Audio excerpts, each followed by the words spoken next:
Hello everybody, my name is Ratnos, and welcome to this Mythic Plus Week Analyzed. This week's affixes are Fortified, Bolstering, and Skittish, with of course Awakened. This is an interesting week, which I say pretty much every week, because Mythic Plus is always interesting.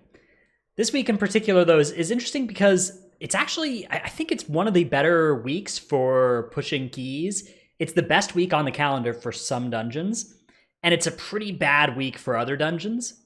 It's also a pretty bad week for pugging around because both Bolstering and Skittish put a huge amount of pressure onto the tank in your group, and also the DPS in your group. So if you're not playing with a good set of players in those other roles, it can be really, really hard to find success this week. But for really high-level teams, this is going to be one of the best weeks on the calendar. And it's going to be one of the best, I think it is the best week on the calendar for Siege of Boralus in particular. Now, Siege of Boralus is a dungeon that if you're pugging, this is a no-fly zone this week. Do not enter this dungeon. It is awful to try and deal with bolstering in a non-coordinated group, but in a super coordinated group, you can bolster up a spotter and use it to kill the whole dungeon. And then just so the newest strategy that people have been doing in Siege is you'll go and do this boss. You'll shroud through here. All right, you shroud through here, whatever.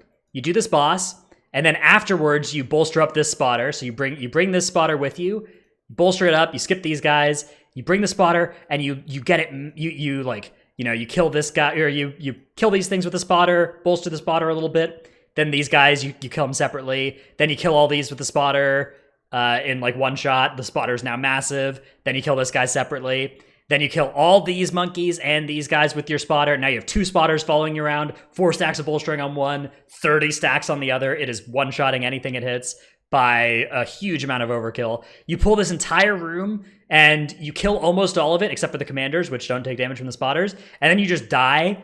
You go back to the graveyard here. You take this obelisk, get back to the boss. You can either do the 2 commanders with the boss. You have to be careful of bolstering if you do that. And I realize now that I'm on the wrong affixes. Anyways, and then you just do these last 2 bosses. That strategy is incredibly difficult to pull off. It's not something that you're going to have a realistic hope of doing outside of a number of groups that I could count on my hands in the world. But for those groups, that strategy is unbelievably fast and means that Siege of Boralus on a 29 or whatever is probably possible this week.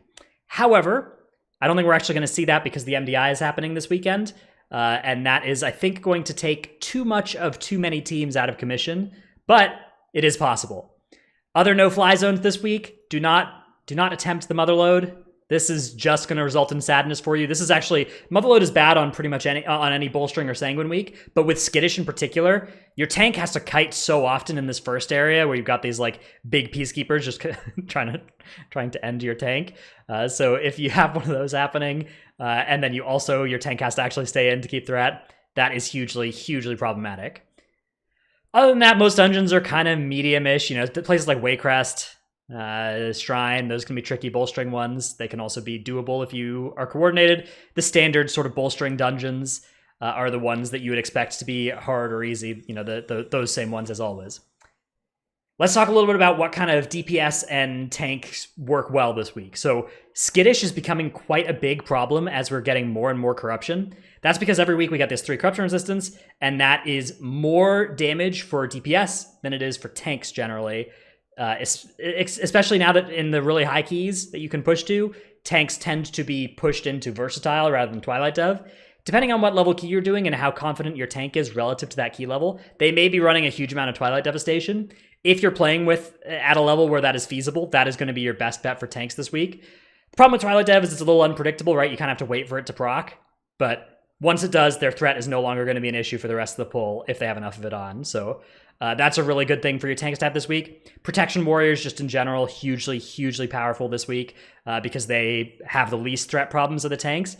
Other tanks can do it too, but you may wish to consider, especially on something like a Blood Death Knight, Strength of the Warden, and then good use of stuff like you could use Statue Taunt on a Brewmaster instead of Ring of Peace. There are serious sacrifices that you have to make for those sorts of threat-based decisions, but if you're used to not having to make them for Skittish, I would suggest start thinking more about Skittish. Skittish is becoming more and more of an affix as we get deeper into this patch. if you're playing with DPS that are fully caught up on their cloaks, because they're just going to be harder and harder for your tanks to hold threat off of. On that note, for DPS players, chill.